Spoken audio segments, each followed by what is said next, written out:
మీరు ఒక business start చేద్దామనుకున్నా, మీరు ఒక స్టార్టప్ పెడదామనుకున్నా ఈ కంపెనీ గురించి పూర్తిగా తెలుసుకోవాలి. ఎందుకంటే ఈ కంపెనీ ఎలా గ్రో అయింది, ఎలా డౌన్ఫాల్ అయింది, మళ్ళీ ఎలా కంబ్యాక్ ఇచ్చిందో తెలుసుకుంటే మనకు చాలా యూజ్ అవుతుంది. అందుకే మనం ఈరోజు ఈ వీడియోలో నోకియా యొక్క ఫుల్ స్టోరీ గురించి తెలుసుకుందాము. అంతకంటే ముందు మా ఈ ఛానల్కి ఎవరైనా కొత్తగా వస్తే తప్పకుండా ఒక లైక్, షేర్, సబ్స్క్రైబ్ చేయడం మాత్రం మర్చిపోకండి. ఈ వీడియోని పూర్తిగా చూడండి, చాలా విషయాలు తెలుస్తాయి. ఇంకా ఫాస్ట్గా టాపిక్లోకి వెళ్దాం.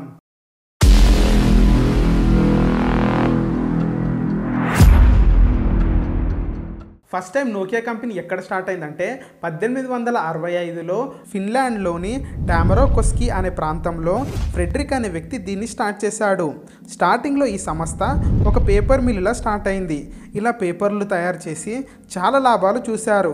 ఫస్ట్ పేపర్ మిల్ బాగా సక్సెస్ అవ్వడంతో 1871లో పుల్ మిల్ని స్టార్ట్ చేశారు. ఇది నోకియార్టా అనే నది పక్కన స్టార్ట్ చేశారు. నోకియా అనే పదం కూడా ఈ నది పేరులో నుంచే తీసుకున్నారు. తర్వాత 1898లో రబ్బర్ వర్క్స్ని స్టార్ట్ చేశారు. నెక్స్ట్ 1912లో కేబుల్ వర్క్స్ని స్టార్ట్ చేశారు. ఇలా 3 కంపెనీస్గా ఉన్న ఈ ఆర్గనైజేషన్ని 1965లో ఫ్రెడరిక్ నోకియా కార్పొరేషన్గా మార్చారు.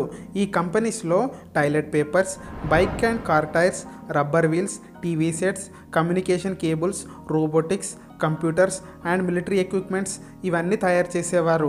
తర్వాత 1979లో సోలోరా అనే కంపెనీతో టైఅప్ అయింది. ఈ సోలోరా కంపెనీ స్టార్టింగ్లో టీవీస్ని మ్యానుఫ్యాక్చరింగ్ చేసేది. ఈ కంపెనీతో కలిసి మొబెరా ఓయ్ అనే రేడియో టెలిఫోన్ కంపెనీని స్టార్ట్ చేశారు. ఇది ప్రపంచంలోనే మొట్టమొదటి నెట్వర్క్. ఈ నెట్వర్క్తో స్వీడన్, డెన్మార్క్, నార్వే, ఫిన్లాండ్ కంట్రీస్లలో కమ్యూనికేషన్ కోసం స్టార్ట్ చేశారు. 1980లో నోకియా మొబెరా సెనేటర్ అనే పేరుతో ఫస్ట్ కార్ ఫోన్ని లాంచ్ చేశారు. ఈ కార్ ఫోన్ వెయిట్ ఎంత ఉంటుందో తెలుసా? సుమారుగా 10 కేజీలు ఉంటుంది. తర్వాత 4 ఇయర్స్కి అంటే 1984లో పార్ట్నర్గా ఉన్న సలోరా కంపెనీని కొనేసి మొబెరా ఓయ్ నుంచి నోకియా మొబెరా ఓయ్గా మార్చేశారు. అదే ఇయర్లో మొబెరా టాక్మన్ అనే ఫోన్ని లాంచ్ చేశారు. కొంచెం బరువుగా ఉన్న ఈ ఫోన్ ఎక్కడికైనా తీసుకెళ్లేలాగా తయారు చేశారు. దీని వెయిట్ వచ్చేసి 5 కేజెస్. తర్వాత 1987లో ఫస్ట్ మొబైల్ హ్యాండ్సెట్ ఫోన్ని తయారు చేశారు. అంటే చేతిలో ఈజీగా ఇమిడిపోయే ఫోన్ని తయారు చేశారు. దాని పేరు మొబెరా సిటీ 900. దీని వెయిట్ వచ్చేసి జస్ట్ 800 గ్రామ్స్ మాత్రమే ఉండేది. అప్పట్లోనే ఇదొక గ్రేట్ ఇన్వెన్షన్. దీని ధర ఎంత ఉండేదో తెలుసా? 4560 యూరోలు ఉండేది. అది మన ఇండియన్ కరెన్సీలోకి కన్వర్ట్ చేస్తే 2,60,000 కంటే ఎక్కువ ఉండేది. అయినా కూడా దీన్ని హాట్ కేకుల్లాగా కొన్నారు. తర్వాత అప్పుడున్న పరిస్థితుల వల్ల ఈ కంపెనీ లాసెస్లోకి వెళ్ళింది. ఈ లాసెస్ని తట్టుకోలేక అప్పుడున్న సిఇఓ ఆత్మహత్య చేసుకొని చనిపోయాడు. తర్వాత ఈ కంపెనీని 6 పార్ట్స్గా డివైడ్ చేశారు. Telecommunication, consumer electronics, cables and machinery, data, mobile phones, basic ఇండస్ట్రీస్గా డివైడ్ చేశారు.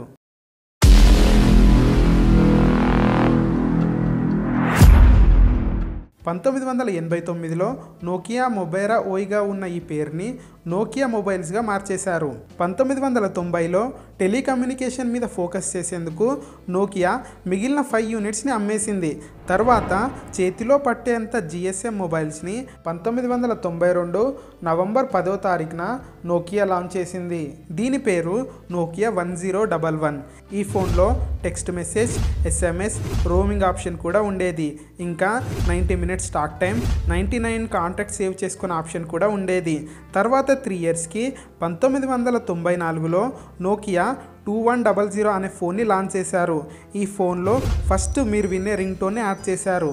ఈ ఫోన్ లాంచ్ చేసే ముందు 4 lakhs ఫోన్స్ అమ్ముడుపోతాయని అంచనా వేశారు. కానీ అందరి అంచనాలను మించి ప్రపంచవ్యాప్తంగా 2 కోట్ల ఫోన్స్ అమ్ముడుపోయాయి. తర్వాత 1996లో నోకియా 9000 కమ్యూనికేటర్ ఫోన్ని లాంచ్ చేసింది.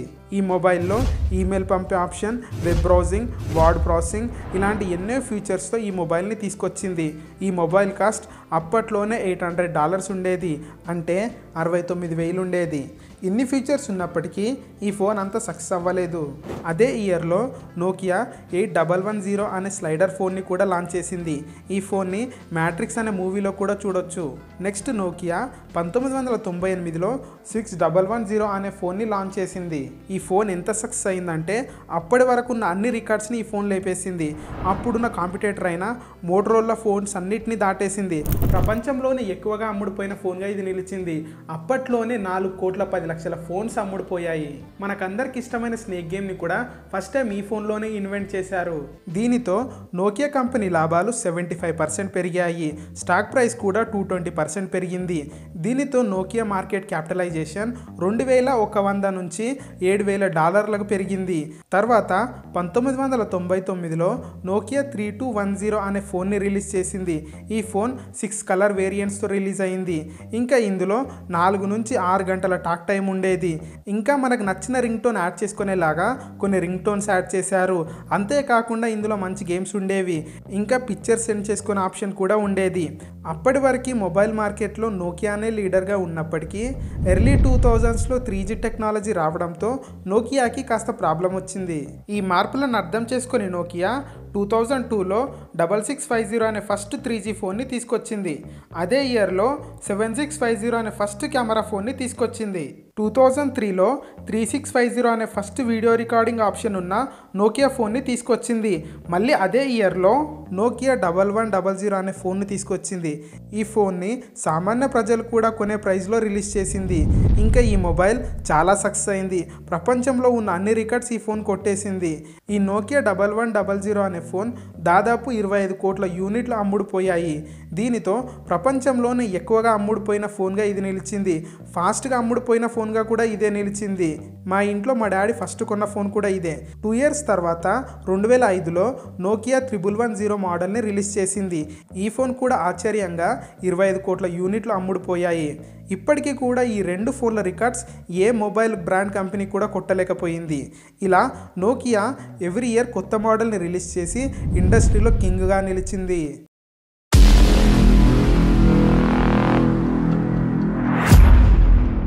అయితే 2007లో నోకియాకి ఒక పెద్ద స్పీడ్ బ్రేకర్ వచ్చింది. ఇక్కడ నుంచే నోకియా డౌన్ఫాల్ స్టార్ట్ అయిందని చెప్పొచ్చు. ఎందుకంటే అదే సంవత్సరంలో స్టీవ్ జాబ్స్ ఫస్ట్ జనరేషన్ ఐఫోన్ని లాంచ్ చేశాడు. ఈ ఐఫోన్ మంచి టచ్ స్క్రీన్తో స్మూత్ ఇంటర్ఫేస్తో జనాలకి మంచి ఎక్స్పీరియన్స్ ఇచ్చిన స్మార్ట్ ఫోన్. కానీ అప్పుడు నోకియా ఈ ఐఫోన్ని చాలా తక్కువ అంచనా వేసింది. ఇలాంటి సెన్సిటివ్ ఫోన్ మార్కెట్లో ఎక్కువ రోజులు ఉండదని నోకియా అంచనా వేసింది.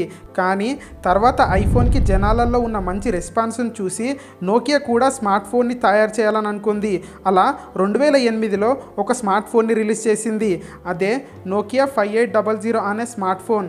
ఈ ఫోన్ సుమారుగా 8 మిలియన్ ఫోన్స్ అమ్ముడుపోయాయి. ఐఫోన్ని బీట్ చేయాలని చెప్పేసి నోకియా ఈ ఫోన్ని తీసుకొచ్చింది. కానీ ఈ ఫోన్ బీట్ చేయలేకపోయింది. ఎందుకంటే ఇందులో ఉన్న సింబియానిక్ ఆపరేటింగ్ సిస్టమ్. ఈ ఆపరేటింగ్ సిస్టమ్ జనాలకి అంత మంచి ఎక్స్పీరియన్స్ లేదు. ఐఫోన్లో మంచి స్మూత్ ఇంటర్ఫేస్ ఉండేది. కానీ ఈ ఫోన్ అంత మంచి స్మూత్ ఇంటర్ఫేస్ని ఆఫర్ చేయలేకపోయింది. అందుకే ఈ ఫోన్ ఫ్లాప్ అయింది. ఇంకా 2008లో గూగుల్ ఆండ్రాయిడ్ ఆపరేటింగ్ సిస్టమ్ని తీసుకొచ్చింది. ఈ ఆపరేటింగ్ సిస్టమ్ బెస్ట్ కాస్ట్లో అవైలబుల్గా ఉండేది. ఇంకొక సైడ్ iOSని యాపిల్ అమ్మదు. సింబియానేమో అంత బాగాలేదు. అందుకనే ఈ స్మార్ట్ ఫోన్ కంపెనీస్ అన్నీ ఆండ్రాయిడ్ ఆపరేటింగ్ సిస్టమ్తో స్మార్ట్ ఫోన్స్ని రిలీజ్ చేశాయి. ఇక్కడ నోకియా చాలా నష్టం చూసింది. ఇందుకనే 2009లో వరల్డ్ వైడ్గా 1500 మంది ఎంప్లాయీస్ని తీసేశారు. అంతేకాకుండా మార్కెట్ షేర్ కూడా కొంచెం కోల్పోవడం స్టార్ట్ అయింది. వేరే కంపెనీస్ అన్నీ మార్కెట్ని క్యాప్చర్ చేయడం స్టార్ట్ చేశాయి. అదే టైంలో నోకియా స్టీఫెన్ ఎల్లోప్ని సీఈఓగా నియమించింది. స్టీఫెన్ ముందు మైక్రోసాఫ్ట్ కంపెనీలో బిజినెస్ డివిజన్ యొక్క హెడ్గా ఉండేవాడు. ఈయన ఎలా అయినా నోకియాని మంచి స్టేజ్లో ఉంచుతాడని, మళ్ళీ కంపెనీని పైకి తీసుకొస్తాడని నోకియా నమ్మింది. ఈయన జాయిన్ అయిన నెక్స్ట్ డేనే మీటింగ్ పెట్టి ఒక స్పీచ్ ఇచ్చాడు. అందులో మనకు చాలా పెద్ద కాంపిటీషన్ ఉంది. ఐఫోన్ మార్కెట్లోకి వచ్చి ఒక కొత్త మార్పును తీసుకొచ్చింది. ఇంకా ఈ సింబియాన్ ఆపరేటింగ్ సిస్టమ్ ఇప్పుడున్న స్మార్ట్ ఫోన్స్కి అస్సలు పనికిరాదు. ఇలా చెప్పడంతో అక్కడున్న షేర్ హోల్డర్స్కి అస్సలు నచ్చలేదు. ఎందుకంటే ఈ స్పీచ్లో కేవలం ఆయన నోకియా ప్రోడక్ట్ని తక్కువ చేయడమే కాకుండా నోకియా బ్రాండ్ వాల్యూ కూడా తక్కువ అయ్యేలా చేశాడు. తర్వాత ఈ స్పీచ్ మార్కెట్లోకి రిలీజ్ అయింది. నోకియాకి ఉన్న బ్రాండ్ ఇమేజ్ డ్యామేజ్ అయింది. ఈయన ఏమనుకున్నాడంటే ఈ సింబియాన్ ఆపరేటింగ్ సిస్టమ్ జనాలకు నచ్చట్లేదు, వేరే ఆపరేటింగ్ సిస్టమ్ని ఈయన తీసుకురావాలనుకున్నాడు. యాపిల్ ఫోన్స్కి ఎలా iOS ఉందో అలానే నోకియాకి కూడా ఒక సపరేట్ ఆపరేటింగ్ సిస్టమ్ ఉండాలని ఈయన అనుకున్నాడు. ఇదే ఈయన చేసిన బిగ్ మిస్టేక్.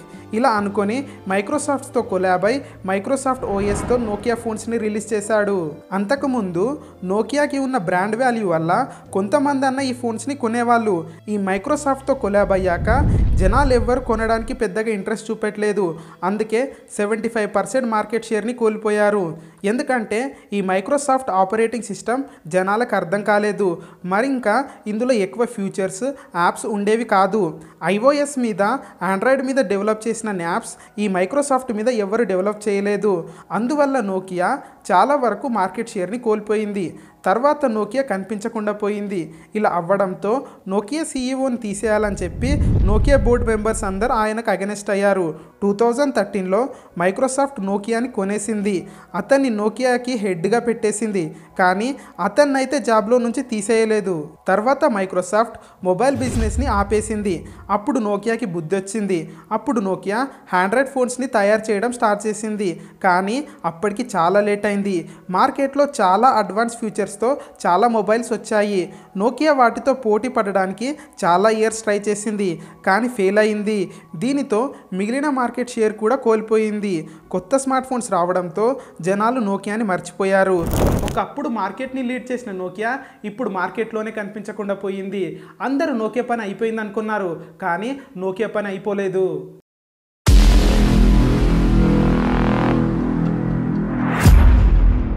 ఈ కంపెనీ దగ్గర ఎలాంటి టెక్నాలజీ ఉందంటే అది కంపెనీ ఎదగడానికి ఒక రూపంలో ఉంది.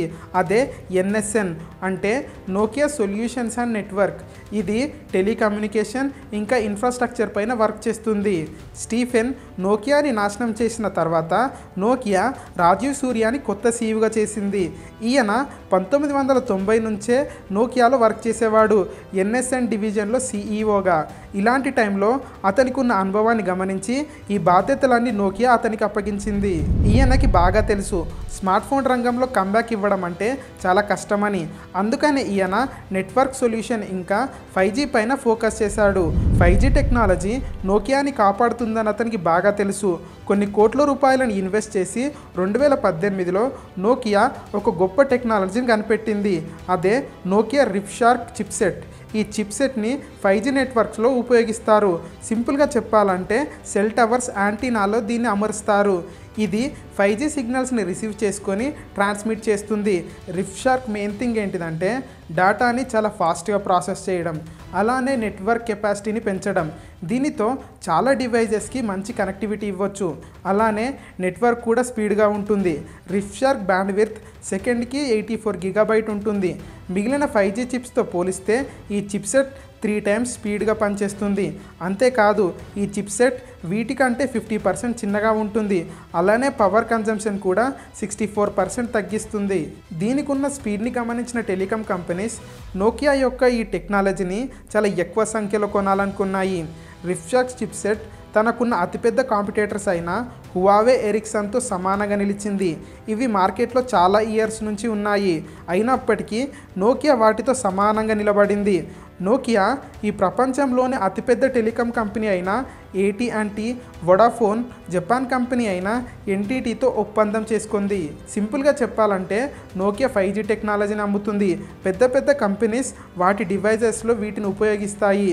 2020 కల్లా నోకియా 100 కన్నా ఎక్కువ టెలికాం కంపెనీస్తో ఒప్పందాలు చేసుకుంది. 2024లో ఈ సంఖ్య 319కి పెరిగింది. ఈరోజు నోకియా ఒక్క చైనా తప్ప ప్రపంచంలో ఉన్న అన్ని 5G మార్కెట్లో 29% తన చేతుల్లోకి తీసుకుంది.